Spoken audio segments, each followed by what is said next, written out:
Hello, and welcome to your training on human trafficking. Polaris is the leader in the global fight to eradicate modern slavery.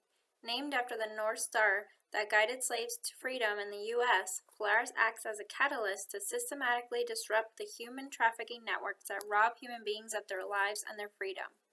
By working with government leaders, the world's leading technology corporations, and local partners, Polaris equips communities to identify, report, and prevent human trafficking. Our comprehensive model puts victims at the center of what we do, helping survivors restore their freedom, preventing more victims, and leveraging data and technology to pursue traffickers wherever they operate. Learn more at www.polarisproject.org. Hyatt is committed to helping eradicate trafficking and believes that by partnering with Polaris for these trainings, we will jointly accomplish that goal.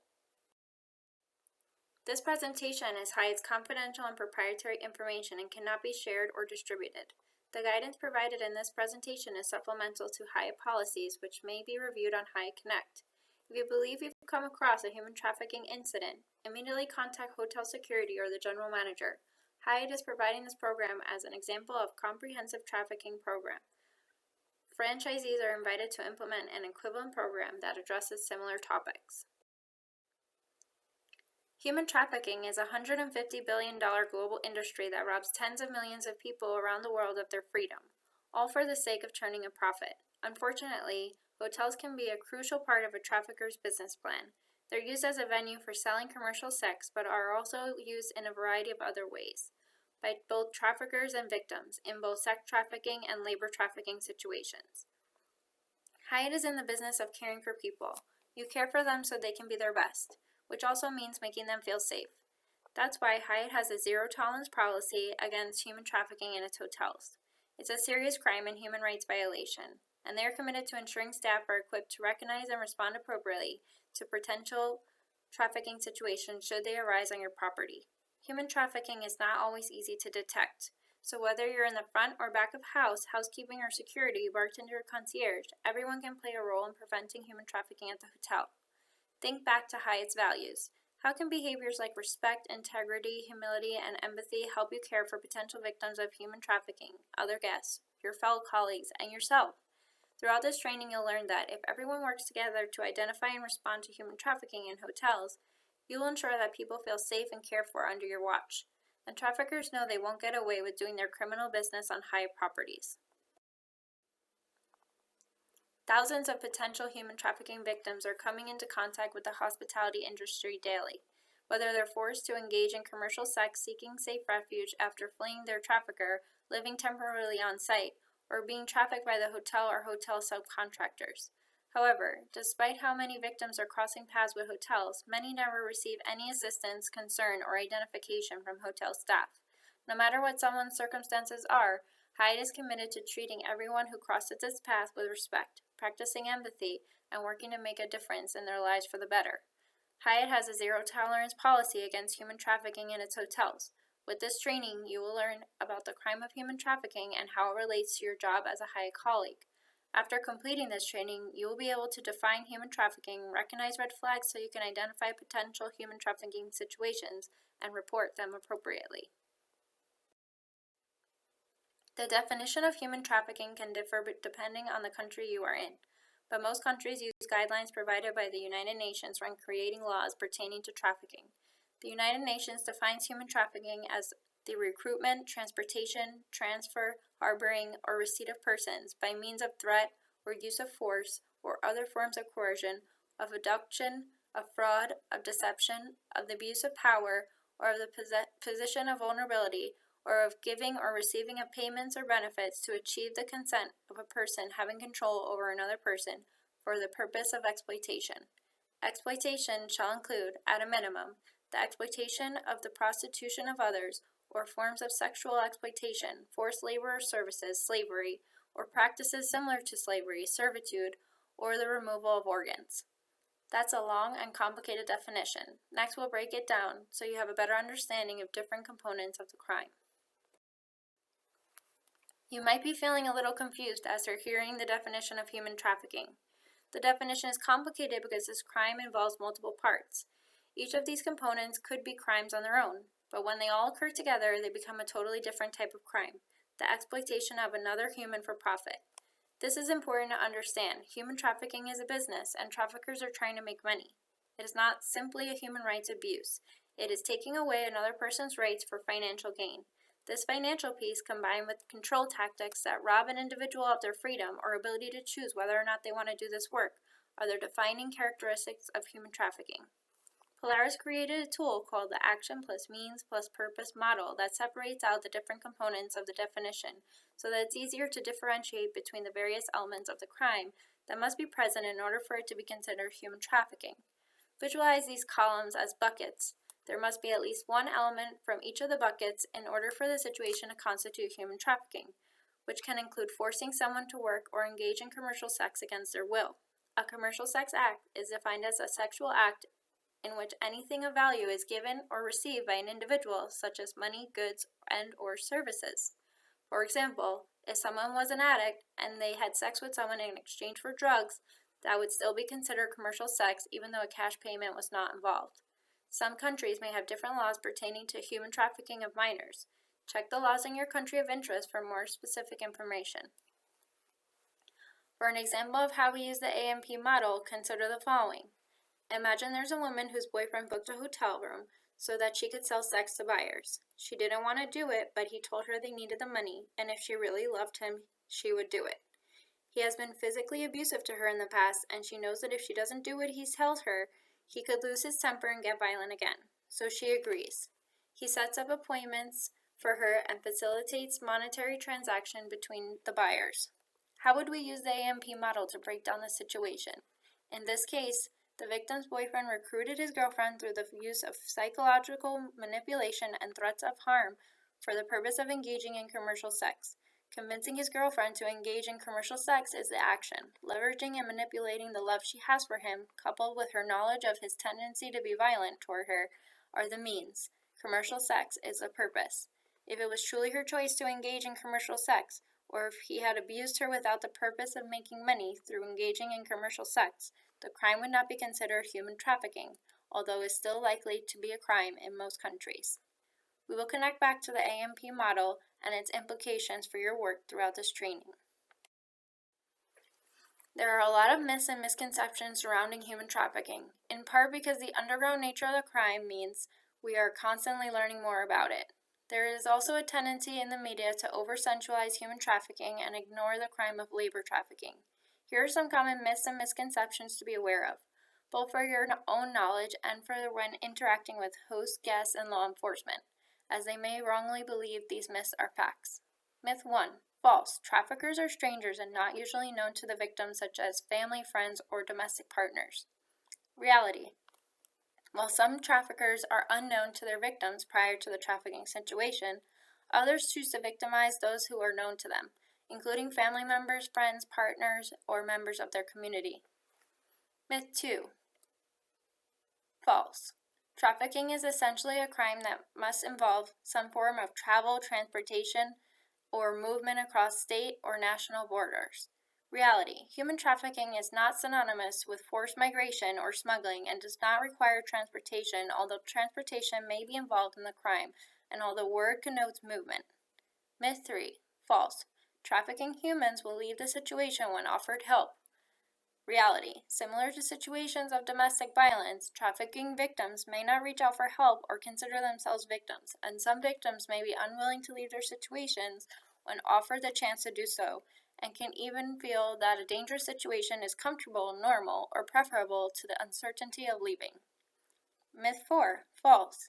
If the trafficked person consented to be in their initial situation and was informed about what type of labor they would be doing or that commercial sex would be involved, then it can't be trafficking or against their will because they knew better. Reality. A victim cannot consent to be in a situation of human trafficking. Initial consent to commercial sex or labor setting prior to acts of force, fraud, or coercion is not relevant to the crime, nor is payment. At any given time in 2016, an estimated 40.3 million people were in modern slavery, including 24.9 in forced labor and 15.4 million in forced marriage. It means that there are 5.4 victims of modern slavery for every 1,000 people in the world. 1 in 4 victims of modern slavery are children. Out of the 24.9 million people trapped in forced labor, 16 million are exploited in the private sector such as domestic work, construction, or agriculture. 4.8 million are forced into sexual exploitation, and 4 million persons in forced labor imposed by state authorities. Women and girls are disproportionately affected by forced labor, accounting for 99% of victims in commercial sex industry and 58% in other sectors. As you can see, human trafficking is a global crime, and it takes place in hotels all over the world. Traffickers regularly utilize hotels as venues to conduct their criminal business because of the anonymity they provide and the ability to move around on a nightly basis make it easier for traffickers to avoid detection. Human trafficking intersects with hotels in a variety of ways, including commercial sex occurring on property. Traffickers or victims use hotels when they travel to different areas. Victims seek shelter in hotels when they leave their trafficking situations. Traffickers house their victims in hotels. Victims may live independently at a hotel. Victims can be trafficked by hotels, and victims can be trafficked by a hotel subcontractor. Victims of human trafficking and the traffickers themselves can be adults or minors, people of any nationality, and people of any gender identity. They can have diverse ethnic and socioeconomic backgrounds, varied levels of education, and may be documented or undocumented. Traffickers can work as lone individuals who have entered the business of human trafficking opportunistically, much like a boyfriend forcing his partner into sex work, or traffickers can be extensive criminal networks like organized transnational cartels. Some examples of traffickers include small business owners, family members, labor brokers, intimate partners, pimps, gangs, diplomats, employers of domestic servants, and large factory owners. But while human trafficking spans all demographics, there are some particular circumstances, risk factors, and vulnerabilities that traffickers may seek to exploit.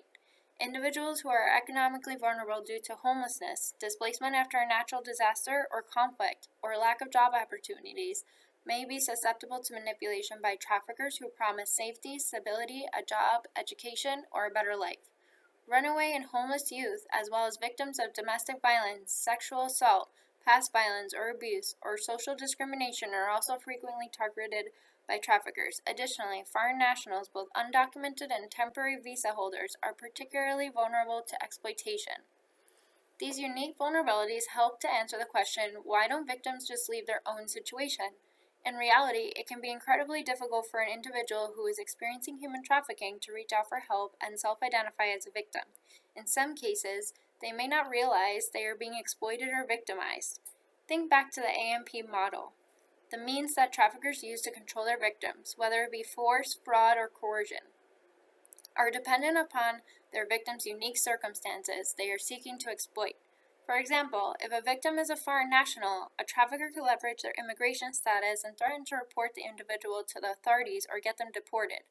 If a victim has a past history of abuse or neglect, and a trafficker promises love and stability, the victim may be too loyal to their trafficker to report them or try to leave them.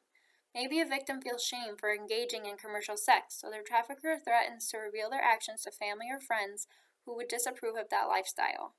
Victims' mindsets are complex, but it's crucial to understand that they should never be blamed for being in a trafficking situation. Instead, each of us should practice empathy, humility, and respect when we are confronted with a potential trafficking situation. We will continue to discuss how understanding victims' mindsets and the circumstances they find themselves in have ramifications for your roles throughout the rest of the training. We just used to classify human trafficking in two ways, sex trafficking and labor trafficking. However, after analyzing years' worth of reports of human trafficking, it was discovered that a crime can be broken down even further into different types of human trafficking. From sex trafficking with escort services to labor trafficking of domestic workers, the ways humans are exploited differ greatly. Each type of trafficking has unique strategies for recruiting and controlling victims and concealing the crime. For the purpose of this training, we will focus on the types of trafficking that are most likely to occur at hotels. Escort services is the most common type of trafficking to occur in hotels. It's a broad term that refers to commercial sex acts that primarily occur at the temporary indoor location. Hotels are a crucial piece of the infrastructure necessary to facilitate human trafficking and escort services. Escort services using hotels' primary function one of two ways, as an in-call model or an out-call model. In-calls are when the trafficker or victim books a hotel room where the victim is usually confined while buyers cycle in and out. Contrary to the popular misconception, trafficking does not only take place in cheap hotels or motels with subpar accommodations. Instead, traffickers running in-call escort business look for a range of factors including convenient locations, buyer comfort, price, a hotel's policies, procedures, and infrastructure, and whether the hotel is prone to law enforcement monitoring. Outcalls are when the victim is delivered to the buyer's location, which is often a hotel room. Hotels are also used in human trafficking via outdoor solicitation and in bars and strip clubs. In these trafficking types, the transaction is initiated at a separate location such as a street, a truck stop, or within a bar or strip club, but the sex act can be taken off-site to a nearby hotel. To most hotel staff, these sex trafficking types will look similar to that of an outcall escort service. After escort services, traveling sales crews are the other type of trafficking most likely to be used as part of their business model, as crews typically stay at low to mid-cost hotels or motels along their sales routes.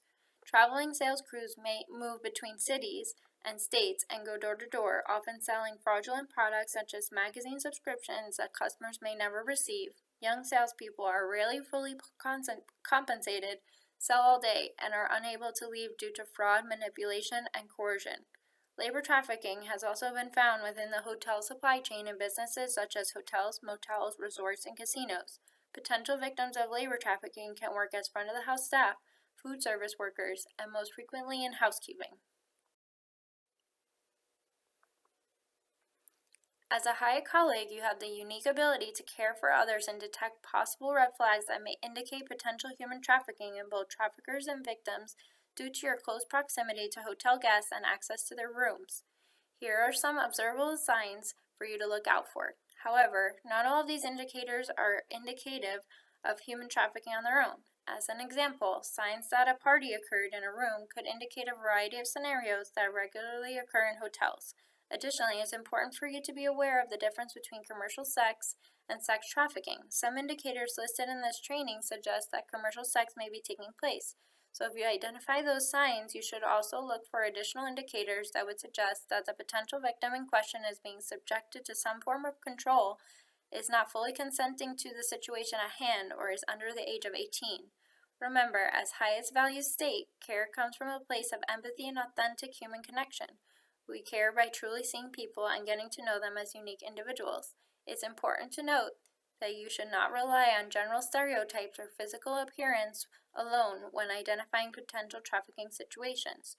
Traffickers and victims can be different genders and ages or wear different styles of clothing.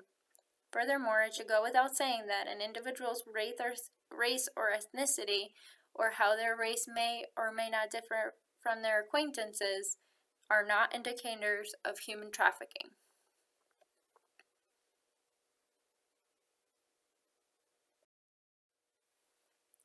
Let's take a second to pause and consider, why is it so important for you to learn these red flags and indicators? Why don't victims of human trafficking just leave if they're being so mistreated?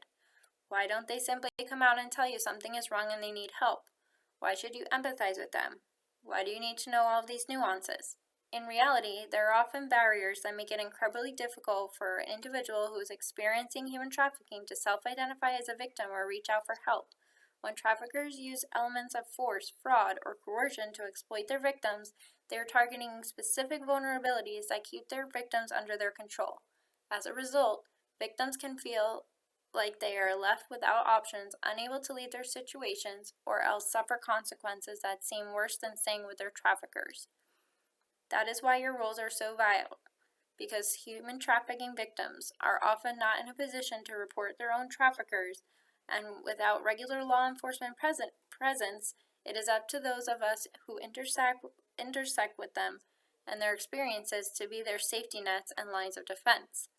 Due to the underground nature of the crime, and because human trafficking victims often have limited or controlled intersections with their communities and the outside world, there are only limited opportunities to recognize and respond to potential human trafficking situations.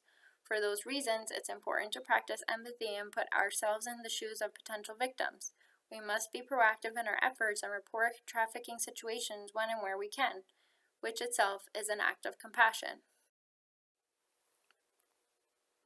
Here is a list of general human trafficking indicators: verbal or physical abuse, restricted or controlled communications, such as being hesitant to speak to staff directly, looking around or deferring to someone else when asked questions, responding to questions with answers that seem canned or rehearsed, or if someone else answers a question for them when they are asked. No freedom of movement or evidence of constant monitoring. No control of money, cell phone, or ID. It's important to note that while trafficking victims often do not have control over their own finances, they may still have credit cards in their name that are used to reserve a hotel room. Forcing victims to take out credit cards in victims' names is a common way for traffickers to exert financial control over their victims and helps keep suspicion off of them. In these situations, the victim may appear to have control of their own money or ID, but in reality they do not. Exhibits fearful, anxious, or submissive behavior. Dresses inappropriate given the climate. No knowledge of current or past whereabouts. For example, a guest does not know what city or state they are in, what their room number is, or even the name of the hotel. They may also be unable to articulate why they are there. For example, if you ask the question, "What brings you here today?" and they respond with uncertainty or hesitation, signs of poor hygiene, malnutrition, or fatigue, carries multiple key cards from the hotels.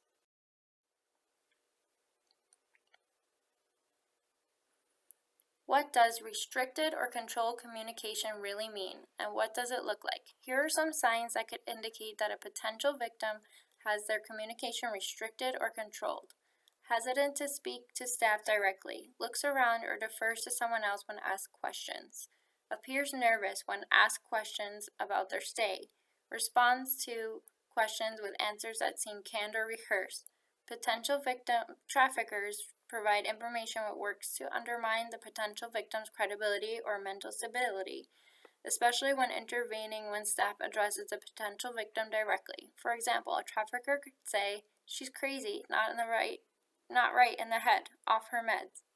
Or the trafficker could speak to the potential victim in a way that indicates the potential victim cannot care for themselves. For example, if you ask the potential victim, "What brings you here to the Hyatt today?"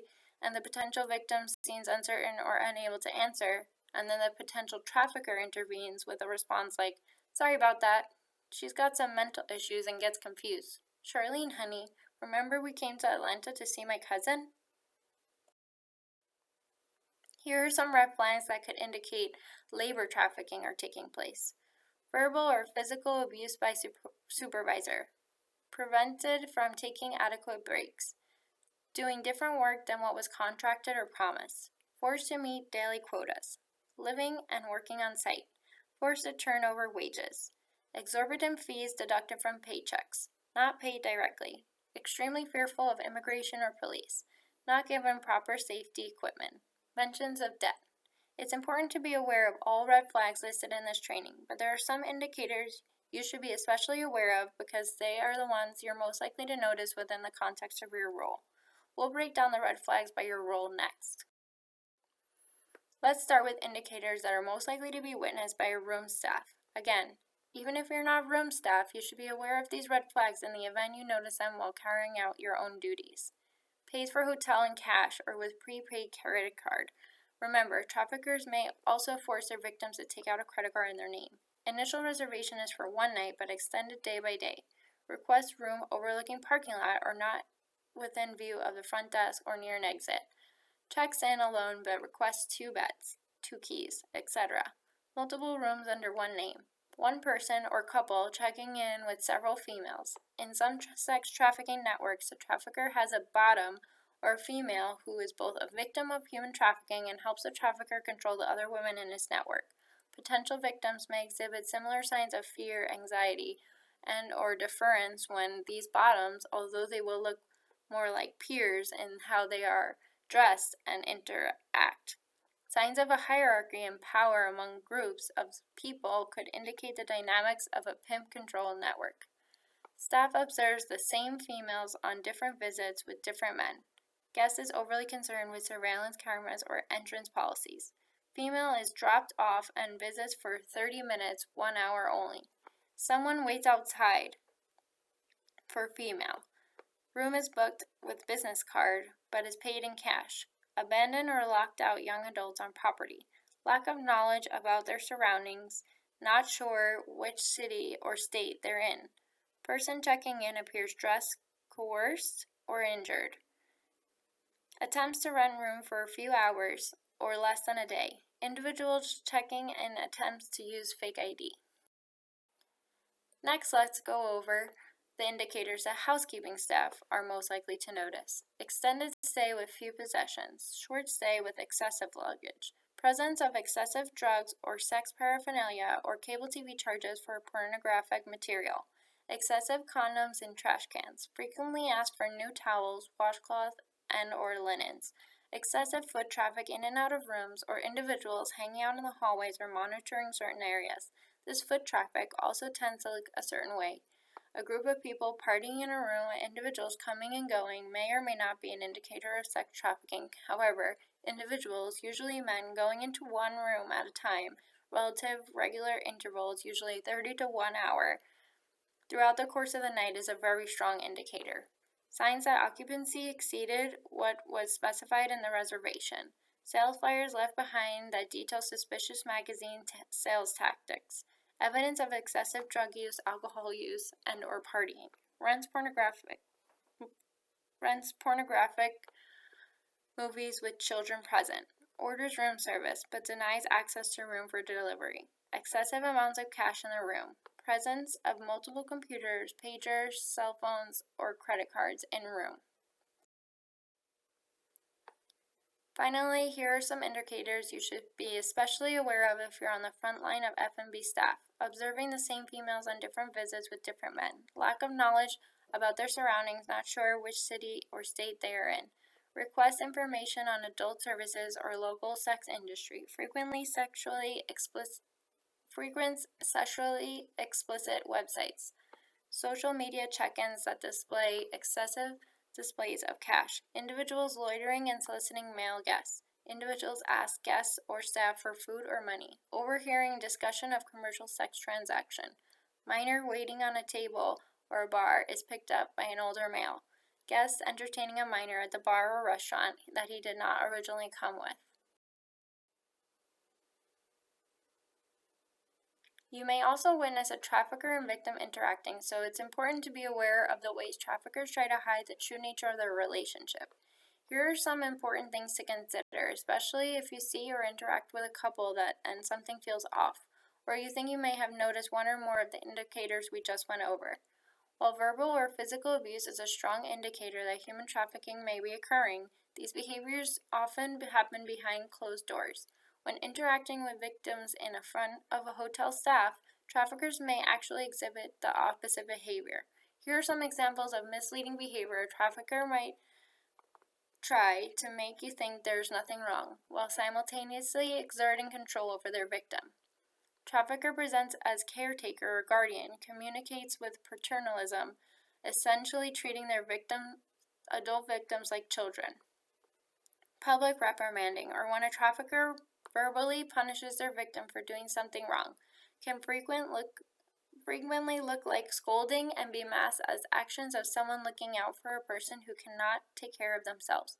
For example, the trafficker may apologize to staff for the potential victim's behavior and explain that it's a symptom of instability, disability, or cognitive delay, such as, "I'm sorry, was she bothering you? She's got some mental issues and I take care of her. So many people try to take advantage of that, and so I told her not to talk to anyone unless I'm there. I'm just trying to keep her safe, you know? Latrice, did you forget to take your meds today? What did I tell you about talking to people you don't know?" The potential victim may exhibit the desire to please their trafficker, so they may communicate with deference and submission, such as looking down or not making eye contact when speaking, or addressing the potential trafficker as sir or daddy. The potential victim may respond positively to affirmations from their trafficker, such as showing signs of being happy or cheerful when praise is received. All of these circumstances could make it more difficult to identify a potential trafficking situation, which is why it's important to use the tools you gained in this training to consider whole situation and care for the potential victim, and not get thrown off by coercion tactics like these. This quote shows that how even recognizing a single red flag and reporting it could change a person's life. Quotes like this demonstrate why it's so important to care for people, to act with empathy, humility, and integrity, and show respect for others no matter their circumstances. Now let's review an overview of how Hyatt colleagues should respond if a potential human trafficking situation is suspected to be occurring at the hotel. Frontline staff who observe any relevant red flags should note them and report suspicions to the person who is primarily responsible for security at the hotel or your direct supervisor immediately in order to ensure that the incident is reported to the general manager.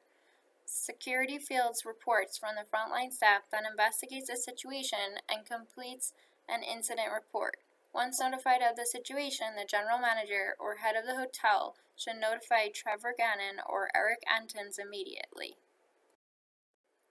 Then they should assess the safety of all parties, including guests, staff, and victims, and escalate accordingly to report the situation to global security.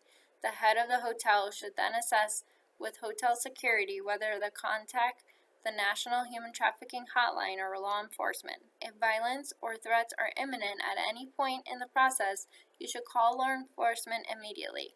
All reports of potential human trafficking situations will be logged in an appropriate logging tool by Global Security. Security is responsible for logging potential human trafficking incidents in an appropriate manner. It's not responsibility of the frontline staff or head of the hotel. If located in the United States, the hotel can utilize the National Human Trafficking Hotline whenever possible. Only hotel security would call the national hotline if a potential human trafficking incident is occurring on property. This resource is a national 24-hour anti-trafficking hotline serving the United States and U.S. territories, serving as a resource to the community and connecting victims to much-needed local referrals. Calls can be answered in more than 200 languages through a tele-interpreting service. The hotline provides human trafficking victims and survivors with access to critical support and services to get help and stay safe, and equips the anti-trafficking community with tools to effectively combat all forms of human trafficking. The hotline offers a confidential crisis and tip line, service referrals to local providers across the country, and information regarding human trafficking data and trends. The hotline has a directory of nearly 4,000 service providers and trusted law enforcement partners who can contact to respond to a potential human trafficking situation. Specially trained hotline advocates assist in conducting a safety check and trafficking screening with potential victims, determining next steps, facilitating a report to specialized law enforcement who are trained on human trafficking, and identifying local service provider referrals specific to the victim's needs. If you are outside of work and suspect human trafficking may be occurring, you can reach the hotline by visiting the website, emailing, sending a text to BeFree-233-733, or calling 1-888-373-7888. If you're located outside the United States, the hotel can use the Global Modern Slavery Directory to search for anti-human trafficking organizations, hotlines, service providers, and other resources in your area. This resource is available for free online and contains information for nearly 3,000 organizations in nearly 200 countries around the world. The Global Modern Slavery Directory can be accessed by visiting www.globalmodernslavery.org. Again, only hotel security should contact assistance through this resource or law enforcement in the event a potential human trafficking situation is occurring on hotel property. By learning these indicators, you are helping to ensure that human trafficking does not take place at your hotel, and that potential victims of human trafficking are cared for and treated with respect, integrity, and humility. When traffickers realize that you and your fellow colleagues are trained on how to effectively recognize and respond to human trafficking, they will much more likely to find another place to conduct their criminal business. In addition to holding traffickers accountable and keeping them away from your property, you can have a life-changing impact on lives of human trafficking survivors. Take this notable case from the National Human Trafficking Hotline. A hotel employee at a front desk encountered a potential trafficker who attempted to check in around 1 a.m. using identification that did not match the reservation name. The hotel employee declined to check the potential trafficker in, but later saw him with a minor female who was dressed in very little clothing and appeared to be under the influence of drugs or alcohol. The hotel searched Backpage.com, where it found an advertisement for the girl. The hotel contacted the national hotline, and a report was immediately sent to specialized law enforcement contacts in the hotel's area. Thank you for your attention and for completing this course.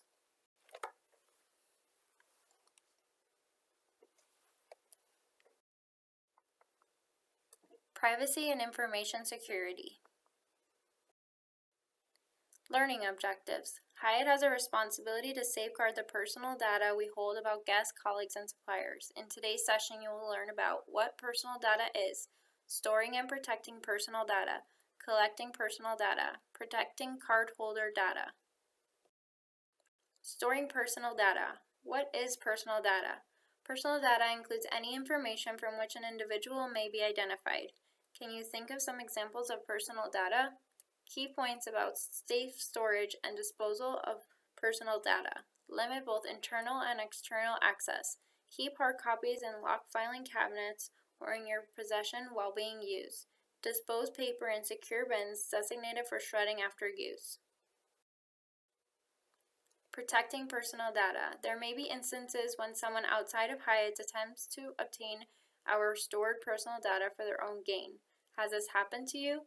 Key points about protecting against unauthorized requests. Be skeptical of people you do not know who represent themselves as persons of authority and request confidential information.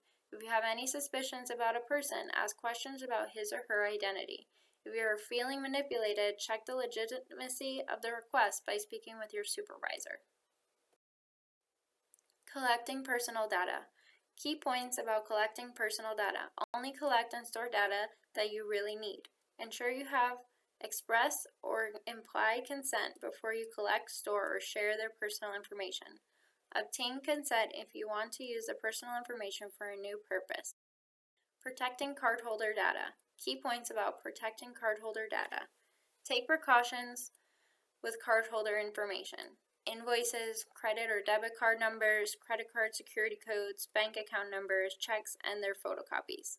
Golden rule: do not store cardholder data unless absolutely necessary, and never store credit card security codes. Report any suspected incidents or compromises to your supervisor immediately. Your efforts every day help ensure our company's personal data is safe.